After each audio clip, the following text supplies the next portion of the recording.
ក្របជម្រាបសួរលោកស្រីអ្នកនាងកញ្ញាជាទីគោរពនិងជាទីមេត្រីវិលត្រឡប់មកកាន់កម្មវិធីសងវាមហោបាទលោកស្រីអ្នកកញ្ញាប្រិយមិត្តទីមេត្រីកម្មវិធីសងវាមហោបានមកជួបលោកស្រីសាជាថ្មីម្ដងទៀតហើយដែលមានខ្ញុំបាទសុគៀននិងអ្នកនាងយកចន្ទាជាអ្នកសម្របសម្រួលកម្មវិធីនៅក្នុងនោះផងដែរបងប្អូននឹងបានទស្សនាកំសាន្តនៅការធ្វើមហោបរបស់ក្រុមសិល្បៈរបស់យើងដោយមានលាយឡំទៅនឹងការលេងសើចខ្លះពីពិធីករក៏ដូចជាគណៈកម្មការដើម្បីញ៉ាំងបរិយាកាសនេះឲ្យរឹតតែរីករាយថែមមួយកម្រិតទៀតចាថៃបានថ្ងៃហ្នឹងញាប់ហ្មងបាទថៃបានថ្ងៃបញ្ញាប់រអ្នកឈ្នះអ្នកចាញ់ពេលប្រចាំសប្តាហ៍ចាបញ្ញាប់អញ្ចឹងរអ្នកឈ្នះចាញ់ប្រចាំខែចាថ្ងៃហ្នឹងស្អាតហ្មងសង្ហាហ្មងបាទដូចថាអាវខាងអមគេកាត់ឲ្យចាពងអត់តន់ឲ្យលុយគេផងចាអត់ទេសុគីមើលយូរទៅសង្ហាពីមួយសប្តាហ៍ទៅមួយសប្តាហ៍បាទសង្ហាទៅអស់ពីមុនមកមើលដូចមិនដែលឃើញថាសង្ហាអត់ទេយូរមនុស្សនៅចិត្តគ្នាមើលឃើញអំពើល្អរវាងគ្នាអញ្ចឹងហេតុដែលនាំឲ្យមានគេថា fall ចឹងបានគេហៅថាមនុស្សយើងឲ្យធ្វើការមួយគ្នាយូរមានចិត្តលងស្រឡាញ់គ្នាមែនអត់អាចដែរដោយសារអំពើល្អណាខ្ញុំវាមិនសូវស្អាតទេប៉ុន្តែដោយថាអាការថ្នាក់ថ្នម3បំយកចិត្តទុកដាក់ take care ហ្នឹងគឺខ្ញុំហ្នឹងហើយបាទពីអ្នកយើងមើលទៅកើតអត់ណាអត់តែខាងស្រីប្រងកើតឡើយហ្នឹងអញ្ចឹងខ្ញុំមិនសូវប្រកែកដែរអត់ចិត្តប្រកែកទេបាទអូនស្រឡាញ់មាសបងតែបងស្រឡាញ់លុយអូនចាអរគុណទស្សនិកជនដែលទទួលទស្សនានៅក្នុងកម្មវិធីសង្វៀនមហោបរបស់យើងខ្ញុំនៅក្នុងសប្តាហ៍នេះប្រកាសជាចង់ឃើញពីសមត្ថភាពចាទាំងពីរក្រុមតាមលឺដំណងមកមួយក្រុមសិតតែមានឆន្ទៈរបស់ខ្លួនឯងរួចជាស្រេចថាខ្លួនឯងត្រូវតែបានឱកាសឈ្នះបន្តដល់វគ្គបញ្ចប់នៃកម្មវិធីរបស់យើងចាក៏ប៉ុន្តែមុននឹងជួបនឹងបេក្ខជនបេក្ខនារីរបស់យើងទាំងខាងក្រុមក្រហមក៏ដូចជាក្រុមខៀវយើងខ្ញុំក៏សូមអរគុណអ្នកឧបត្ថម្ភកម្មវិធីដែលក្នុងនោះរួមមាននេះយើងខិតជិតមកជួបនឹងអ្នកដែលត្រូវចូលរួមប្រកួតប្រជែងនៅក្នុងកម្មវិធីសង្វៀនមហោបតើអ្នកណាខ្លះដែលត្រូវឡើងមកលើសង្វៀននេះអញ្ចឹងសូមអញ្ជើញបងប្អូនទស្សនានៅការចាប់អារម្មណ៍និងការបដិញ្ញាចិត្តរបស់ក្រុមទាំងពីរដូចតទៅបាទមានលឿនក្រុមខៀវគាត់ទៅលឺសលេងហ្នឹងក៏ដឹងថាក្រុមណាឈ្នះដែរបើសម្រាប់ខ្ញុំបាទ Daffy និងកញ្ញាកងការនេះគឺត្រៀមខ្លួនរួចរាល់ជាស្រេចឲ្យពួកខ្ញុំណាត់គ្នាតាំងពីមួយខែមុនទៅដើរសារដើរអីរិះរោគមហោបប្រហែលជា3ឲ្យ80មុខមហោបខ្មែររបស់យើងផ្ទាល់ចាហើយបើនិយាយពីមហោបវិញអ្នកទាំងអស់គ្នាប្រហែលស្គាល់កងការហើយបាទដើរមកបច្ចេកធ្វើមហោបបច្ចេកចាអូសម្រាប់ក្រុមខៀវអូអានេះក្រុមខៀវហ្នឹងនិយាយមែនគ្នាក្មេងគ្នាស្អាតចាមុខការ៉េចេះតែមហូបការ៉េទេមហូបខ្មែរមិនចេះទេហើយចង់និយាយថាថ្ងៃនេះគឺយើងមកលើកពានមិនមែនឆេះតែមកវេអីឆេះដល់អ្នកដល់ចប់មកខ្ញុំមានឆ្នាំងហើយខ្ញុំក៏មានវែកខ្ញុំស្លភ្លក់ហើយខ្ញុំនឹងយកឈ្នះក្រុមក្រហមបាននិយាយទៅសម្រាប់ខ្ញុំគឺមានអារម្មណ៍ថាសប្បាយចិត្តហើយវាថ្មីសម្រាប់ខ្ញុំព្រោះដោយសារវាជាកម្មវិធីធ្វើម្ហូបហើយពីមុនមកគឺអត់ដែរធ្វើម្ហូបទេប៉ុន្តែចូលមកប្រកួតថ្ងៃនេះគឺប្រកួតគ្នាជាមួយនឹងក្រុមគេហ្មងបាទចានិយាយទៅសម្រាប់ខ្ញុំបានត្រៀម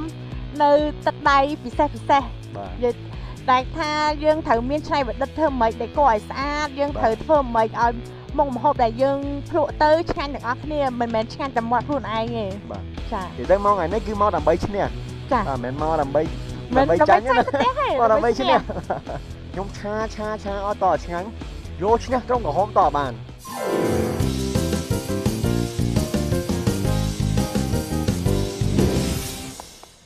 អរគុណច្រើនបាទទាំងពីរក្រុមសិតតែបានអួតអាងបដិញ្ញាចិត្តនិងកំញើញដៃគូរបស់ខ្លួនរៀងខ្លួនគាត់ពាក្យកំញើញស្គាល់កំញើញកុំហោកចាវាចង់ញញ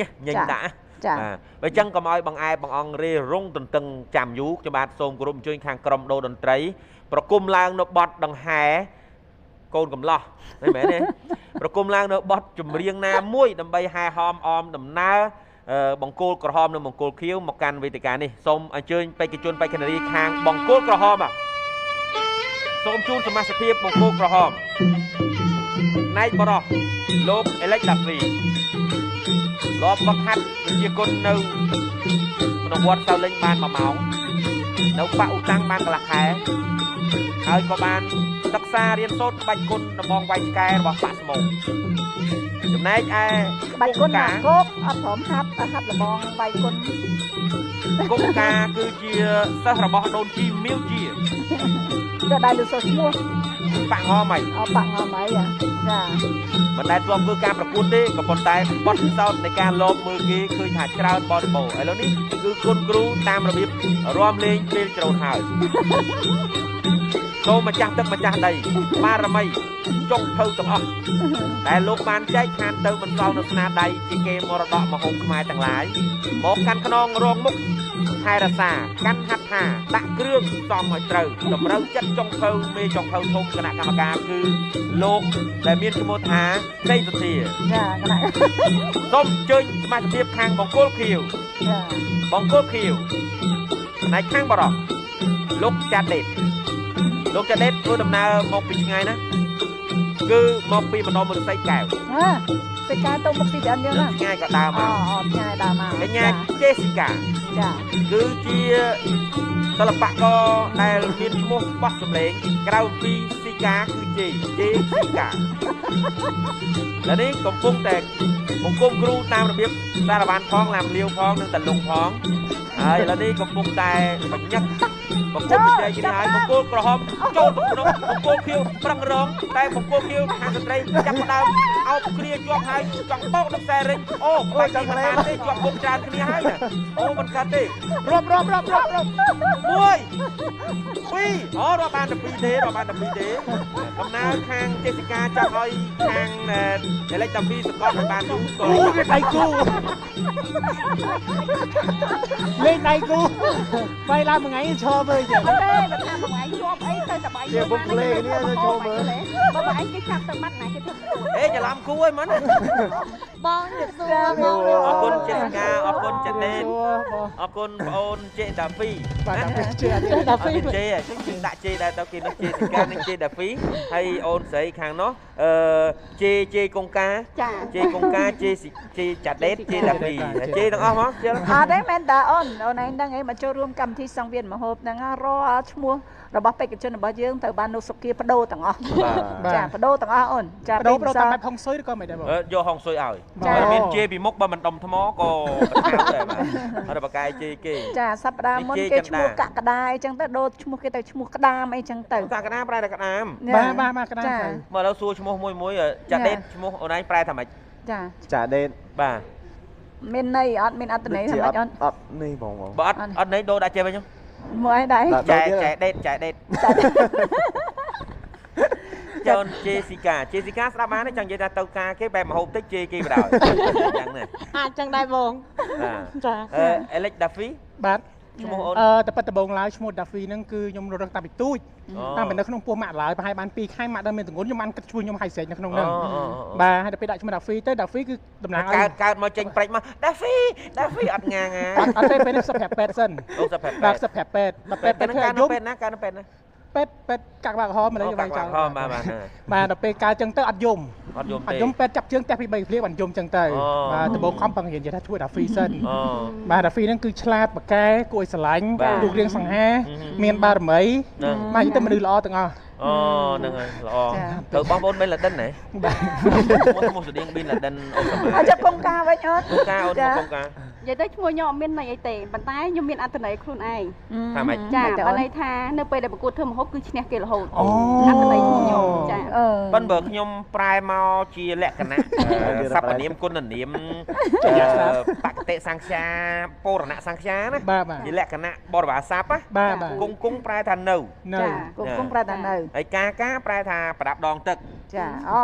អត់មានឃើញដាក់រផងហើយ នៅដងទឹក ចា មានរមានរហើយអញ្ចឹងការហ្នឹងប្រែថាការងារគង់ហ្នឹងគឺថិតថេរចឹងមិនន័យថាការងារអនឯងនៅថិតថេរ ថិតថេរបាទ បានន័យថាអត់ទៅមុខរួចទេនៅត្រឹម នៅប៉ុណ្្នឹងរហូត អូនការងារថិតថេរប៉ុន្តែលុយហូរចូលច្រើន លុយ ពីង ហ្នឹង នោះ លុយហូរចូល បាទ ចូលអរគុណច្រើនណាជូនពរឲ្យបងប្អូនទាំងអស់គ្នាជោគជ័យនៅក្នុងពេលបន្តិចទៀតនេះណាចាអរគុណច្រើនចាអនុញ្ញាតសម្រាប់មួយផ្លែសិនជួបគ្នាវគ្គក្រោយបន្តទៀតចា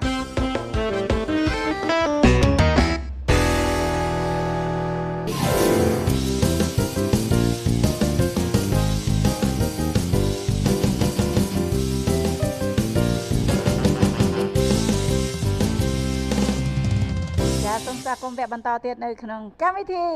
សង្វៀនមហោប ក្រហមឈ្នះហើយ ចាផ្លាស់ប្ដូរពីឯកសណ្ឋានដែលទាំងពីរក្រុមចេញមកសិតតែប្រដាល់នៅក្នុងពេលនេះคล้ายទៅជាចុងភៅឯកទាំងពីរក្រុមចាសំខាន់ចេះធ្វើម្ហូបមិនចេះអានឹងអត់ដឹង អេលិច ដាហ្វីហើយនឹងកុងកា ចា តើបងអូនទាំងពីរចេះធ្វើម្ហូបទេនិយាយត្រង់ ចេះបងចេះ ចា ម្ហូបប្រហែលមុខដែរ ខ្ញុំរឿងឆាជៀនអូខេ ឆាជៀនអូខេ បាទហើយបើស្លបានធ្វើកូនកបិតជួយម៉ាក់ពេលខ្លះ ចុះបើស្ល ធ្វើកូនកបិតជូនម៉ាក់វិញ អញ្ចឹងហ៎ បាទ អូខេប៉ុន្តែធ្លាប់មើលដែរអញ្ចឹងណា ធ្លាប់ធ្វើ ចុះ ដែរ ការអូនការ ខ្ញុំចេះច្រើនហ្មង ចេះច្រើន ចាព្រោះខ្ញុំជួយចិត្តធ្វើម្ហូបពេលខ្ញុំទៅ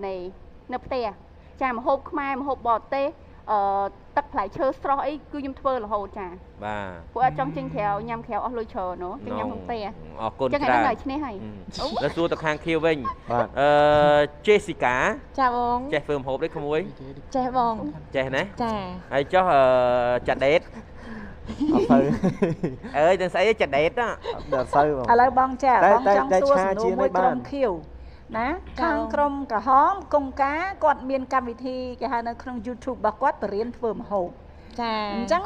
ចេសិកាមើលទៅខ្លាចអត់អូន ខ្ញុំគិតថាខ្ញុំអត់ខ្លាចទេបងព្រោះ ចា សមត្ថភាពមានរៀងខ្លួន អញ្ចឹង ហើយ ហ៎ តិចនិចដាក់ផ្សំគ្រឿងក៏មានរៀងខ្លួនដូចគ្នា អូ ចា អរគុណមុននឹងជួបជាមួយនឹងគណៈកម្មការរបស់យើងក៏សូមអរគុណចំពោះអ្នកឧបត្ថម្ភ ចាសូមក្រឡេកទៅមើលលក្ខខណ្ឌតិកៈនៅក្នុងការឈ្នះរង្វាន់ពីកម្មវិធីលក្ខខណ្ឌនៃការប្រកួតឈ្នះរង្វាន់ពីកម្មវិធីទី1យកអ្នកឈ្នះប្រចាំសប្តាហ៍មួយក្រុមទី2យកអ្នកឈ្នះប្រចាំខែមួយក្រុមទី3អ្នកឈ្នះប្រចាំខែទទួលបានទឹកប្រាក់ចំនួន4លានរៀលអ្នកឈ្នះប្រចាំកម្មវិធីសង្វៀនម្ហូបនឹងទទួលបានពានរង្វាន់ទឹកប្រាក់ចំនួន20លានរៀលលក្ខខណ្ឌនៃការផ្ដល់ពិន្ទុទី1រសជាតិទី2ការច្នៃប្រឌិតទី3សោភ័ណភាពទី4អនាម័យទី5រយៈពេលទាំង5ចំណុចនេះសង្ឃឹមថាទាំងពីរក្រុមនឹងធ្វើឲ្យបានរាល់មួយចំណុចនឹងទទួលបានចំនួន10ពិន្ទុពេញចា ចា 10ពិន្ទុពេញចាអនាម័យសំខាន់ជាងគេនៅក្នុងការចម្អិនមុខម្ហូបចាហើយរសជាតិមុខម្ហូបគួបផ្សំនៅក្នុងនោះគឺមានទាំងសោភ័ណភាពការច្នៃប្រឌិតចា អរគុណមុខម្ហូបដែលនឹងត្រូវយកមកប្រកួតប្រណាំងនៅក្នុងកម្មវិធីយើងថ្ងៃនេះគឺអាស្រ័យទៅលើគណៈកម្មការជាអ្នកដាក់ជូន ចា តើវិញ្ញាសានោះជាវិញ្ញាសាអ្វីម្ហូបមុខអីហើយត្រូវធ្វើយ៉ាងម៉េចសូមអនុញ្ញាតគោរពអញ្ជើញលោកសេងសុធាមកកាន់វេទិកាបាទ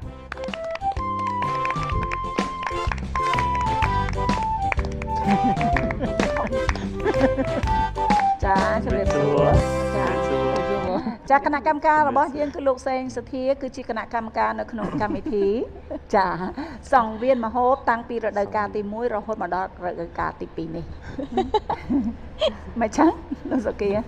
ការគួសមចាអត់ សុខ តែ ស មែ ប្បាយ ន ទេ ទេ លោកសុធាបាទ សុខសប្បាយអរគុណបង សប្តាហ៍ថ្ងៃនេះមិនមានញឹកការងារទេ ញឹកខ្លាំងណាស់បង ហើយឆ្លៀតមកធ្វើជាគណៈកម្មការទៀតតើមានការធុញទ្រាន់មុខយកចន្ទានឹងលោកសុធាទេបាទ ជំនួសឲ្យការធុញទ្រាន់មានតែសប្បាយចិត្ត អូសប្បាយចិត្តណា សប្បាយខ្លាំងណាស់បានជួបបងទាំងពីរព្រោះឲ្យតែបានចូលកម្មវិធី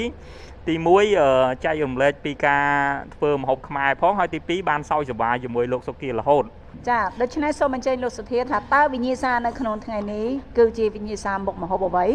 សូមឲ្យចេញស្លោកោនិងចាប់ឆាយ បាទដោយសារសម្លកកោខ្ញុំបានចេញការពីរដូវកាលទី1ហើយដោយឡែក ឆ្លងមកទៀត ចាប់ឆាយ ហើយ ជារបស់ខ្មែរ ដោយ ទេ សារសម្លចាប់ឆាយមិនមែនជាម្ហូបខ្មែរ ចា៎ ទេអញ្ចឹងថ្ងៃនេះខ្ញុំលើកយកមុខម្ហូបមួយមុខដែលពាក់ព័ន្ធនឹងប្រហុកខ្មែរយើង អូ បាទ ក៏ អញ្ចឹងមិនឲ្យអ្នកទាំងអស់គ្នាធ្វើប្រហុកពីដើមដល់ចប់ទេ ចា គឺមុខម្ហូបថ្ងៃនេះគឺប្រហុកលីងជាមួយក្រសាំង ចា បាទ អូ ធម្មតាប្រហុកលីងជាមួយក្រសាំងយើងតែងតែញ៉ាំជាមួយបន្លែជាមួយអន្លក់អីផ្សេងអញ្ចឹងសម្រាប់ប្រហុកលីងជាមួយក្រសាំងថ្ងៃនេះបេក្ខជនទាំងពីរក្រុមមានរយៈពេល30នាទី រយៈពេលចំនួន30នាទីធ្វើមុខម្ហូបនៅក្នុងវិញ្ញាសាប្រហុកលីងជាមួយនឹងក្រសាំងចាលោកសុគាសូមអញ្ជើញចានេះគណៈកម្មការរបស់យើងផ្ដល់ជូនវិញ្ញាសា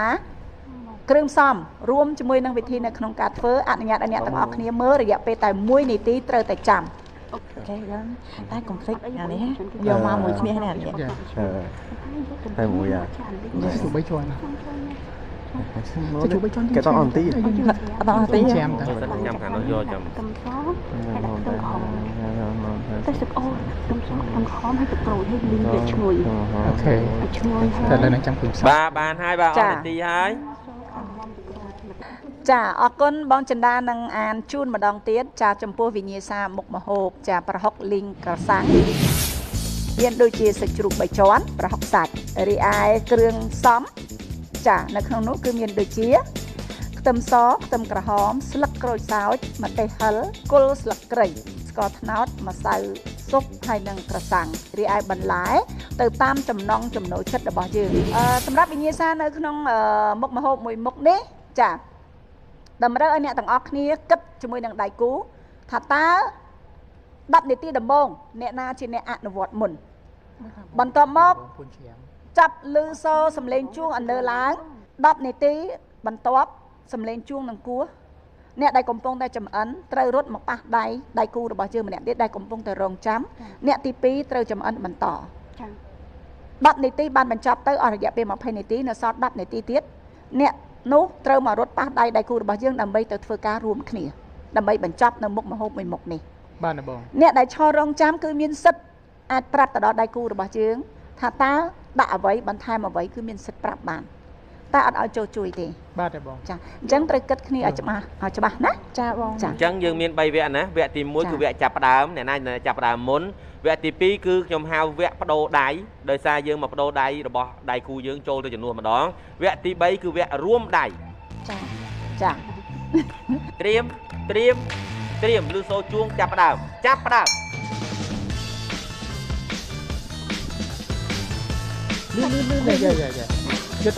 លឺយកទៅយើងត្រូវគិតថាសាច់យើងយកមកល្មមធ្វើតែមួយចានទេណាមិនពីជ្រូកយកចប់ស្បែកបន្តិចបានទៅពីសក់ម្ដុំហ្នឹងធោះអត់ណាយកគ្រឿងផ្សំមកសិនមកយកសក់គ្រាប់ម្ដុំហ្នឹងបងណាពីគាត់ក៏ជាអ្នកចាស់ធ្វើម្ហូបខ្លះដែរប៉ុន្តែគាត់ទុកចិត្តលើខ្ញុំអញ្ចឹងគាត់ឲ្យខ្ញុំនឹងចាប់ផ្ដើមចាទៅមុនគេសំខាន់យកគ្រឿងផ្សំមកសិនអូនអាគ្រឿងលក់អីផ្សេងយើងអាចយកក្រោយបានទៀតណានិយាយទៅយកច្រើនដែរចាយកនឹងដូចជាមានពពាយមានតសក់មានពេញប៉ោះជ័យខ្ទឹមសខ្ទឹមក្រហមខ្លាំងហ្នឹង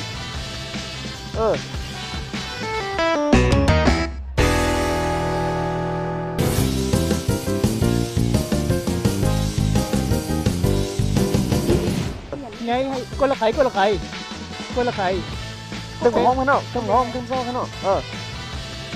ចាគល់លខៃកុំភ្លេចគល់លខៃមានពពាយមានទ្រាប់មានស្ដាយគួរហើយនឹងស្ពៃក្តោបតសក់នឹងគឺជាបន្លែដែលខ្ញុំត្រូវយកមុនគេមកបន្លែបងសិនលួនអញទុកសិនក៏បានអត់អីទៅចាំយកមកសិនមកយើងខាងយកគ្រឿងផ្សំមកយើងមកនេះទៅកន្លែងបន្លែដាក់5ទៅមុនដំបូងខ្ញុំគិតថាខ្ញុំចូលមុនទេប៉ុន្តែគាត់ថាអូឥឡូវទៅឲ្យគាត់សិនគាត់ត្រូវហាន់សាច់ហាន់អីរបស់គាត់អីអញ្ចឹងព្រោះដោយសារគាត់ធ្លាប់ចូលជាក្រានអីចឹងខ្ញុំក៏ទុកអត្ថិភាពឲ្យគាត់ចូលមុនទៅនេះយើងត្រាំឲ្យវាអស់ដីសិនអូនលាងសាច់ជ្រូកសិនលាងសាច់ជ្រូកសិនទៅយកបន្លែមកគាត់លាងម្ដងដាក់ស្រោមដៃម្ដងពាក់ស្រោមដៃវិញអញ្ចឹងខ្ញុំខ្លាចតែខាតពេលវេលាត្រង់ហ្នឹងព្រោះពេលខ្លះគាត់ដោះខ្ញុំវាខាតពេលត្រង់ហ្នឹងឯងតែចាំតែជ្រូកចិត្តយូររៀងយូរតាហើយលើបងតគ្នាខ្ញុំយកមកទាំងសាច់ទាំងអីគឺខ្ញុំយកមកដាក់ម្ដុំហ្មងនេះខ្ញុំបានហាន់សាច់ជ្រូកប្រយ័ត្នផងណានៅក្នុងការពុះកសាំងណាចេះស្កាខ្ញុំកាប់កសាំងតាំងពីតូចមកខ្ញុំអាសាជួយធ្វើម្ហូបម៉ាក់ហើយម៉ាអញ្ចឹងទៅកសាំងហ្នឹងក៏ធ្លាប់កាប់ឲ្យគាត់ជូនគាត់ដែរប៉ុន្តែខ្លាចតែមួយខ្លាចតែយើងផ្លាត់ដៃដែលយើងធ្វើលឿនពេកព្រោះយើងមើលតាមនីតិមិនមែនយើងធ្វើដូចនៅផ្ទះណាការងារធ្ងន់ចេះស្កាធ្វើឲ្យបាត់អស់ពេលពាក់កណ្ដាលកសាំងនេះសាច់ជ្រូកកណ្ដាលយកបរិមាណហ្មងតែតែចុះស្បែកបន្តិចទៅវាឈ្ងុយហាន់ស្រាងសិនចាំក្រោយមិនដែរប្រហុកលីងមួយមុខនេះម្យ៉ាងណាបងព្រោះខ្ញុំនិយាយពីម្ហូបហ្នឹងបើសម្រាប់ចំណងចំណូលចិត្តខ្ញុំគឺខ្ញុំអត់ដែរញ៉ាំហើយក៏អត់ងាយញ៉ាំដែរចឹងបានន័យថាវិញ្ញាសាមួយមុខហ្នឹងពិបាកមែនទេសម្រាប់ខ្ញុំខ្ញុំដឹងរបៀបធ្វើប៉ុន្តែគ្រាន់ថាខ្ញុំអត់សូវស្ទាត់ដោយសារខ្ញុំអត់សូវធ្វើញ៉ាំខ្ញុំអត់ចូលចិត្តបាទព្យាយាមលៃប្រហុកហើយនឹងសាច់ជ្រូកកាលណាប្រហុកស្ទើវាធ្វើឲ្យសាច់ជ្រូកហ្នឹងរាងកលាន់តែបើប្រហុកច្រើនពេកអាចប្រៃណាប្រៃចាបងអរគុណ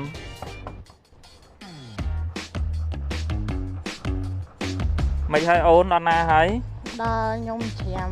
សាច់ជ្រូកក៏តបានច្រាំហ្នឹងណាចាមើលអនាម័យផងបើសិនជាស្រោមដៃយើងឈប់ប្រើហើយដាក់ចូលធុងសារ៉ាំហើយកន្លែងធ្វើការយើងរៀបចំឲ្យបានល្អិតល្អន់ណា bởi vì để dương gặp bông thưa cái nạ cầm cá còn ai đã bật tụ từ lơ nà may phần dương đài ចាបងអ អ រ រ គុ គុ ណ ណ សម្រាប់ធ្វើម្ហូបនៅនេះហើយនឹងធ្វើម្ហូបនៅផ្ទះគឺនៅទីនេះពិបាកជាង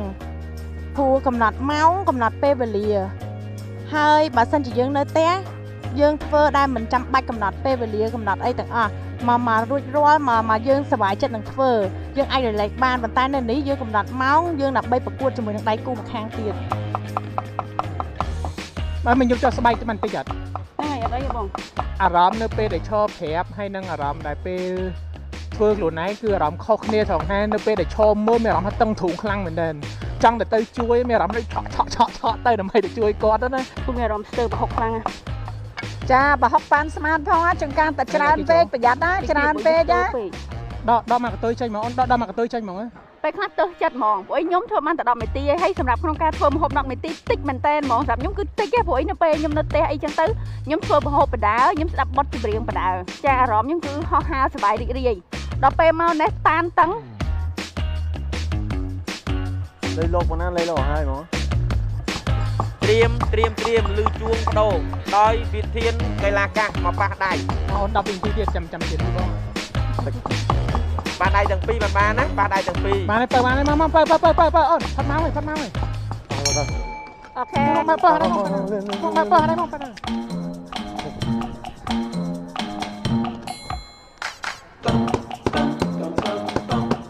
បើសម្រាប់ពេលខ្ញុំធ្វើបន្តពីគងការហ្នឹងគឺកាប់កសាំងព្រោះកាប់កសាំងហ្នឹងខ្ញុំជំនាញឯងព្រោះម៉ាក់នៅពេលដែលគាត់ធ្វើ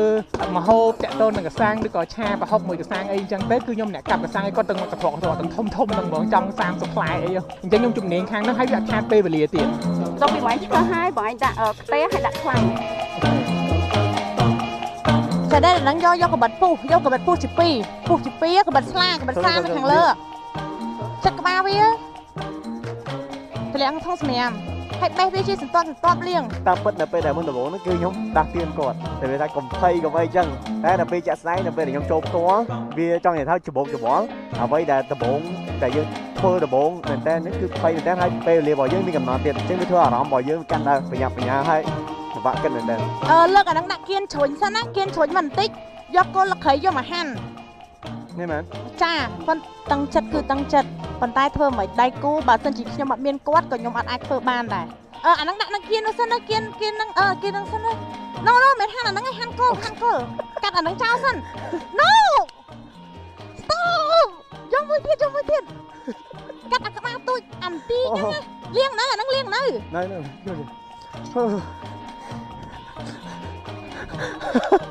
គាត់ហាន់គល់លក្ខីខ្ញុំឲ្យគាត់ហាន់តែក្បាលគល់ក្បាលបន្តិចប៉ុន្តែចៅដេតគាត់កាត់ចោលអស់លេងអាសំខាន់គឺកាត់ចោលស្ដើងណាទៅ ប៉ុណ្ណឹងមែនក ុំស្លន់អូនកុំស្លន់ប្រយ័ត្នមុតដៃណា ប៉ុណ្ណឹងមែនទេហើយចាំមកវាតាមក្រោយ ចា ប្រយ័ត្នណាប្រយ័ត្នមុតដៃអូនណាកុំស្លន់យើងអត់អីទេធ្វើតាមតាណា អូនមកយាយ អូយបង និយាយរួមយើងតាំងអារម្មណ៍ឲ្យស្រួលបួលធ្វើមួយក៏ប៉ុន្តែច្បាស់ណាកុំឲ្យភ័យធ្វើមិនច្រាមអានេះឲ្យម៉ត់ល្អអូនព្រោះមិនបងឃើញអូនឯងដាក់គល់លក្ខីតែអត់តន់ម៉ត់ទេអញ្ចឹងច្រាមវាឲ្យម៉ត់ល្អហើយទី1ខ្ញុំរំលឹកសារដើមរឿងអនាម័យ បាទ ដោយសារឃើញកន្លែងធ្វើការផងប្អូនអត់ស្អាតទេ បាយកំសងអាខ្វល់លឿងគ្រឿងយើងដាក់នៅពេលដែលយើងដាក់ខ្លាញ់ហើយយើងដាក់អានឹងលីងចិត្តឆ្អិនហើយយើងដាក់គ្រឿងអូខេពេលដែលយើងឈោមើលគេយើងនិយាយសាមចិត្តមែនតើដោយសារអីពេលហ្នឹងពិបាកព្រោះពេលខ្លះយើងស្រែកមកក៏គាត់អត់លឺដែរហើយណាមួយខ្ញុំពីអ្នកបងអាហ្វីរៀងលក្ខណៈថារបៀបធ្វើម្ហូបខុសគ្នាខ្ញុំគិតផ្សេងគាត់គិតផ្សេងដល់ពេលយើងនិយាយទៅគាត់នៅតែគិតផ្លូវគាត់យើងនៅតែគិតផ្លូវយើងអញ្ចឹងទៅយើងលក្ខណៈថាស្រាមមកបងមកដាក់ខ្ទឹមទេខ្ទឹមអាលីងក្រៅបង ញ៉ាំហិលទេ ម្ទេសម្ទេសក្រៅបងម្ទេសកុំដាក់ចូលណូម្ទេសក្រៅ ដាក់លើបងដាក់ខ្ទះហើយបងឯងដាក់ខ្លាញ់ ឥឡូវជប់មកដាក់អានេះញ៉ាំហិល ណូបងអត់ដាក់ចូលទេ អូនមកយាយគ្រឿងផ្សំគ្រប់មុខនៅ បាទ នៅក្នុងនេះដាក់អីខ្លះអូន នៅតែ2មុខសិនទេបងប្រហុក3មុខជាមួយនឹងកសាំង ជាមួយសាច់ជ្រូកច្រាមបង អត់តាន់បានគល់លក្ខី អត់តាន់ទេ ស្លឹកក្រូចប្រយ័ត្នភ្លេចស្លឹកក្រូចណាអូន ចា ច្រាមនឹងទៀតស្អោតខ្ញុំអត់ច្រាមម៉ត់ពេកទេព្រោះដឹងថាពេលយើងមលីងនៅពេលដែលម៉ត់ពេកវាអត់ឆ្ងាញ់ទេអញ្ចឹងយើងច្រាមនៅសល់ដុំតិចទុយល្មមមកញ៉ាំទៅរៀងសគៀតថ្មិញអានឹងវាកាន់តែឆ្ងាញ់អានឹងចំពោះការមលីង Good ហាងមុខខាងក្រោយដាក់ចូលកណ្ដាល ប្រព័ន្ធ បន្តិចទៀតអ្នកទាំងអស់គ្នានឹងដល់វគ្គរួមដៃហើយហេតុនេះកាលណាឮសូរជួងសូមឲ្យអ្នកដែលកំពុងតែកាន់កបិតកាន់គ្រឿងក្រៅធ្វើចុងភៅហ្នឹងរត់មកប៉ះដៃគូរបស់យើងដើម្បីអូសគ្នាចូលទៅរួមដៃ និយាយទៅការហាន់មិញហ្នឹងគឺ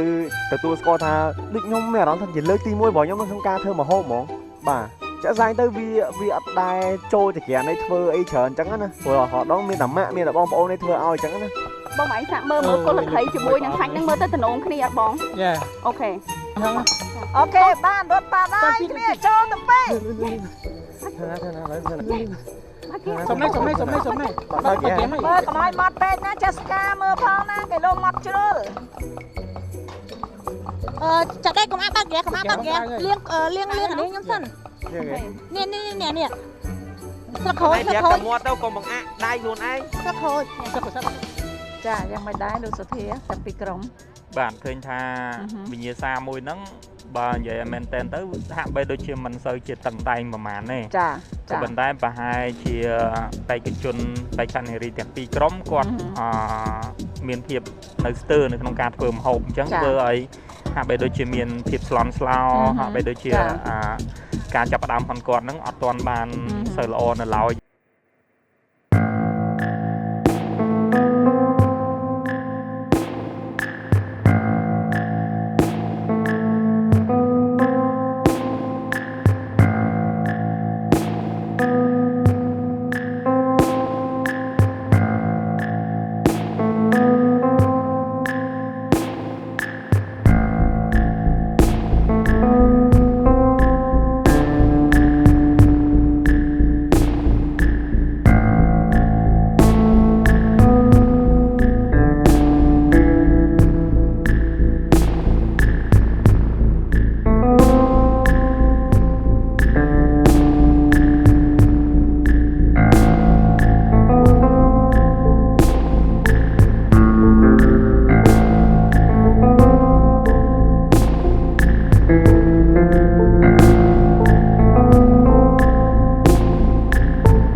ចាស្ករក្រហមបន្តិចណា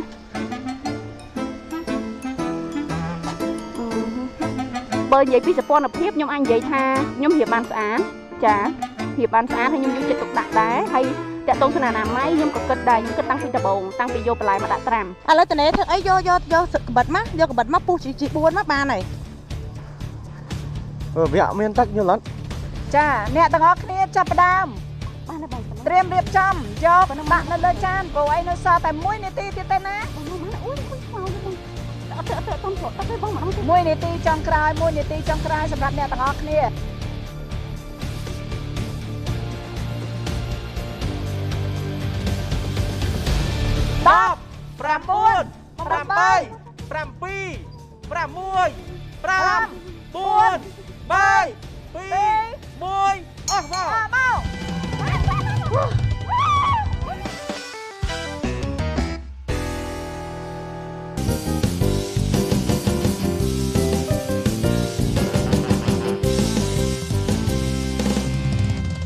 ស្វាគមន៍វគ្គបញ្ចប់នៅក្នុងកម្មវិធី សង្វៀនមហោ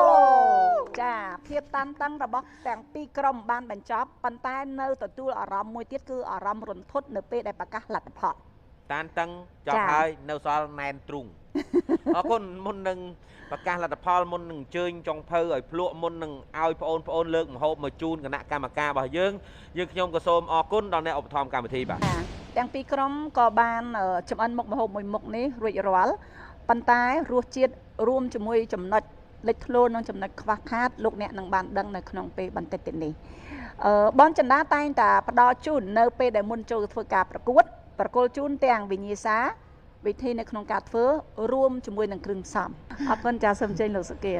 ណៈកម្មការមានគំនិតថាចង់ភ្លក់ឥឡូវឬក៏ចាំស្អែកបាទ បាទសូមអញ្ជើញទានមានប្រសាសន៍សូមទានជ្រាបជម្រាបលោកមេបាគណៈកម្មការសូមទានមានប្រសាសន៍គណៈកម្មការមិនសូវហ៊ានមាត់ទេដោយសារគណៈកម្មការជាអ្នកភ្លក់ហើយកាលណាលើកម្ហូបមកនិយាយច្រើនគណៈកម្មការមិនសូវជាសប្បាយចិត្តប្រហែលទេ ចា ហេតុនេះក្រុមការងាររបស់យើងខ្ញុំបាទសូមសរសើរដោយសារពេលនេះគឺសិតតែមាន cover បាទគម្របអីត្រឹមត្រូវដើម្បីអ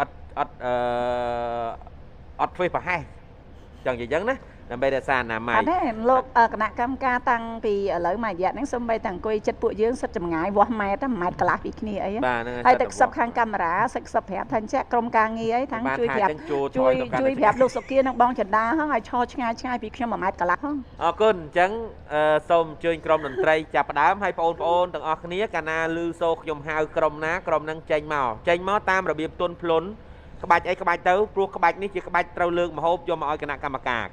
របស់យើងទោះបីថាមិនសូវមាត់មិនសូវកមែនប៉ុន្តែភ្នែកនិយាយពីដូចម្នាស់មើលទៅមើលមកអ្នកណាសំសួនអ្នកណាស្អាតធម្មតាទេនៅក្នុងការកាត់សេចក្តីជៀសផុតពីអកតេ4ទី1ឆន្ទាកតេដោយការស្រឡាញ់គឺអាចលំអៀងទៅផ្លូវហ្នឹងមកច្រកកថាបានដែរហេតុនេះសូមបងប្អូនរៀបរឹកឲ្យបានរៀបរយ ចាសូមចេញភ្លេង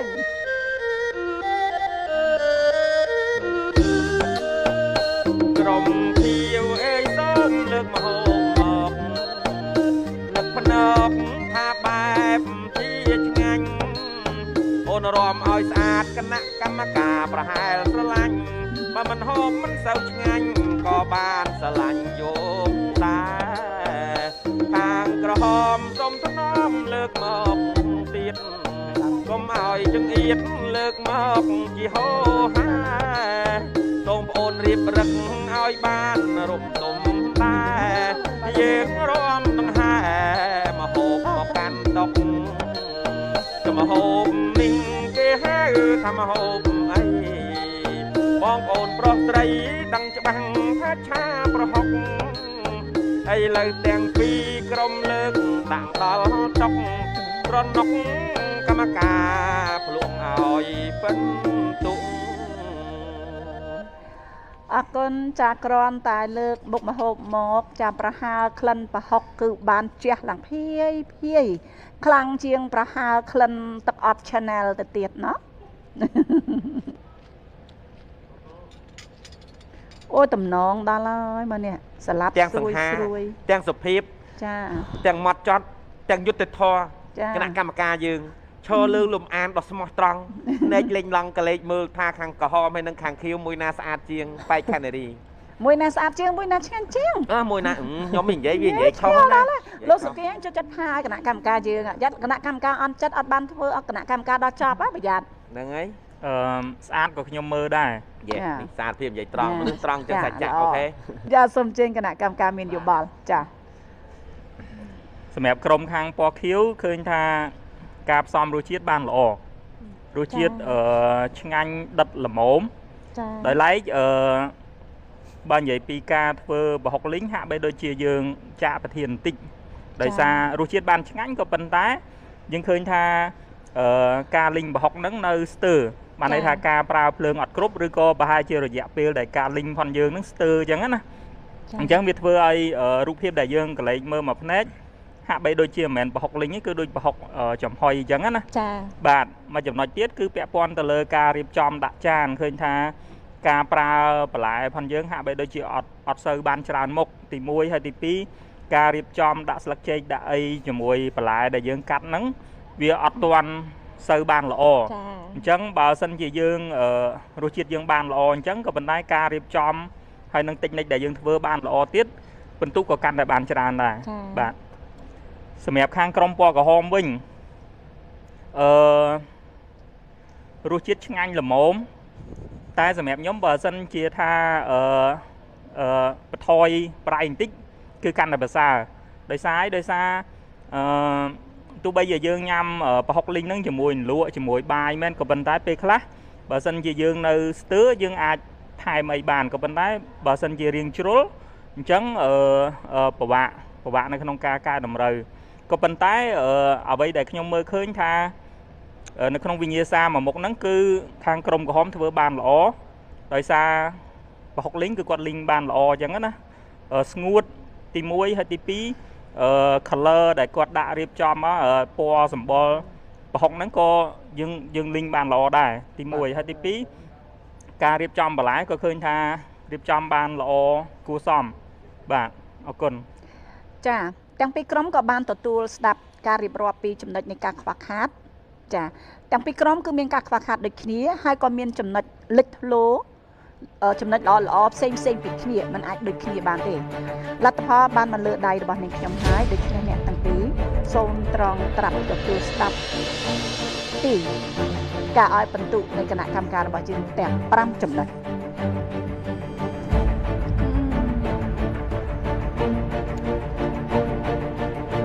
ពេលវេលាគណៈកម្មការរបស់យើងបានផ្ដល់ជូន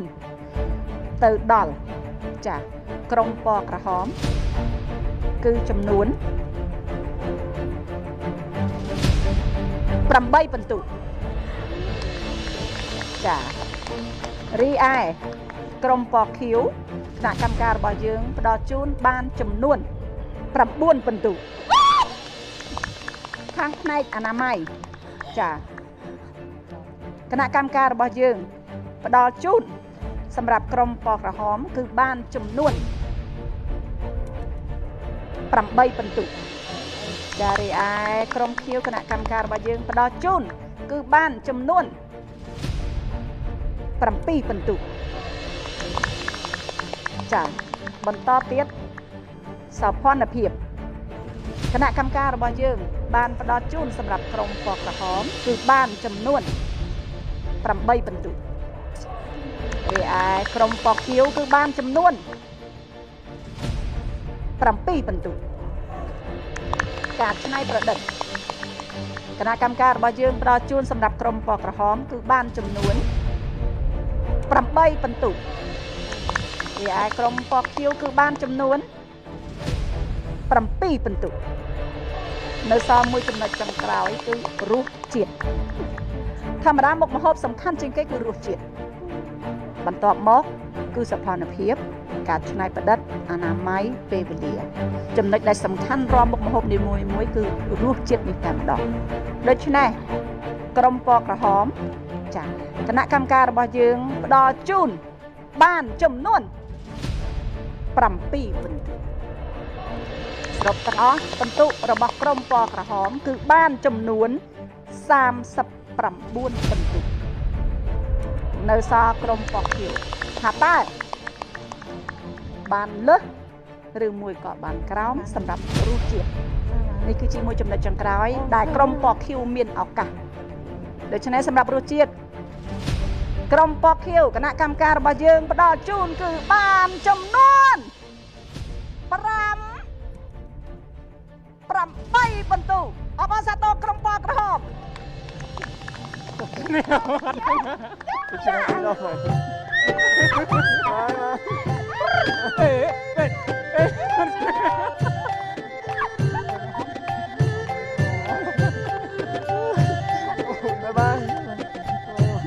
្រហុកកសាំងក្រហមជើងខ្លាំងលះហើយប្រហុកកសាំងក្រហមជើងខ្លាំងបានលះហើយសម្រាប់លទ្ធផលមួយនេះគឺខ្ញុំទទួលស្គាល់ក៏ដូចជាពេញចិត្តនៅអ្វីដែលគណៈកម្មការបានដាក់ព្រោះតែយើងមានកំហុសខុសឆ្គងមែននៅក្នុងការធ្វើម្ហូបបាទចាអូថាសុបាយចិត្តនឹកស្មានមិនដល់ពីព្រោះគិតថារសជាតិមើលទៅក្រុមគេដូចរបៀបថាគេផ្សំគ្រឿងអីត្រឹមត្រូវគឺឃើញគេធ្វើឃើញអីអញ្ចឹងតែសម្រាប់ខ្ញុំរៀងប្រៃតិចមែនតែបើថាយើងញ៉ាំមួយលក់ឬក៏មួយបាយអីឆ្ងាញ់ខ្ញុំអត់បន្ទោសឲ្យពួកដៃគូនៅតែជាដៃគូបើសិនជាខ្ញុំអត់គាត់ក៏ខ្ញុំអត់អាចធ្វើម្ហូបនឹងចេញឲ្យគណៈកម្មការភ្លក់បានដែរអញ្ចឹងដោយសារតែអាចនឹងខុសខ្ញុំដែរដោយសារធ្វើច្រាមហុករៀងយូរបន្តិចនិយាយទៅកំហុសដែលយើងមានថ្ងៃនេះគឺយើងអត់និយាយគ្នាពីរបៀបធ្វើបើយើងនិយាយគ្នាពីរបៀបធ្វើច្បាស់ប្រហែលជាអាចលើសនឹងទៀតហើយចាថ្ងៃនេះរបៀបថាលក្ខណៈថាយើងហ៊ានលើសគេមួយបន្ទុកលើសមកបន្ទុកតែវគ្គក្រោយយើងបាទចាអរគុណ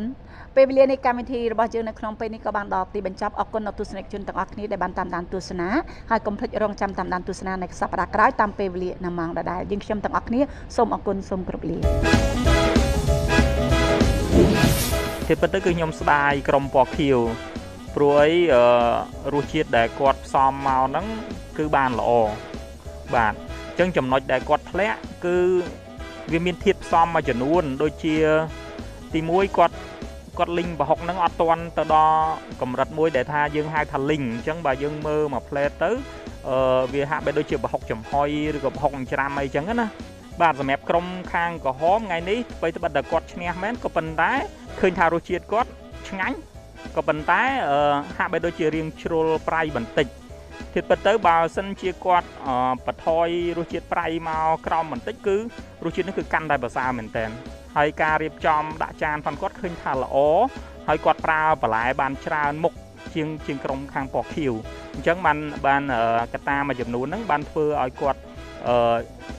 chneในขนมการประกวดไงนี่